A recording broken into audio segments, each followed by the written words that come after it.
Doctor, গার্লফ্রেন্ডে শুধু kiss করছি, তাতে প্রেগনেন্ট হয় কি করে? এক লোক ভুলে বন্দুকের জায়গায় ছাতা নিয়ে বাঘ শিকার করতে গেছে। যখনই বাঘ সামনে আসছে তখনই বন্দুকের মতো করে ছাতা মেরে দিছে, আর সাথে সাথে বাঘটা মারা গেছে। এইটা কেমনে সম্ভব? নিশ্চয়ই অন্য কেউ গুলি করছে। এই তো বুঝতে পারছেন। Next patient.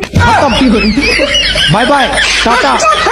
ডাক্তার, গার্লফ্রেন্ডে শুধু কিস করছি, তাতে প্রেগনেন্ট হয় কি করে? এক লোক ভুলে বন্দুকের জায়গায় ছাতা নিয়ে বাঘ শিকার করতে গেছে। যখনই বাঘ সামনে আসছে তখনই বন্দুকের মতো করে ছাতা মেরে দিছে, আর সাথে সাথে বাঘটা মারা গেছে। এইটা কেমনে সম্ভব? নিশ্চয়ই অন্য কেউ গুলি করছে। এই তো বুঝতে পারছেন। Next patient.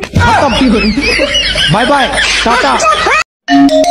হ্যালো, আমি মরে গেলে আমার গল্পটা পড়ে দেখিস, পুরোটা জুড়েই তুই ছিলি। আমি শুধু তোমাকে শেষবারের মতো একটা কথাই বলতে চাই, আমার তো কোনো গার্লফ্রেন্ডই নাই, আপনি রং নাম্বারে ডায়াল করছেন।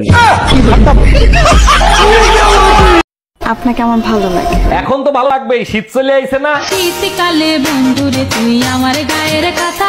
থাম, একটা কথা ভালো করে মাথায় ঢুকাই রাখবি, শীতকালে গোসল না করলে আমার ধারে কাছে আসতে পারবি না। ওই শোনো না, আই লাভ ইউ। কি যোগ্যতা আছে তোমার? আমি ব্যাংকের মালিক। ওমা তাই? I love you too. আচ্ছা, কোন ব্যাংকের মালিক তুমি? পাওয়ার ব্যাংকের।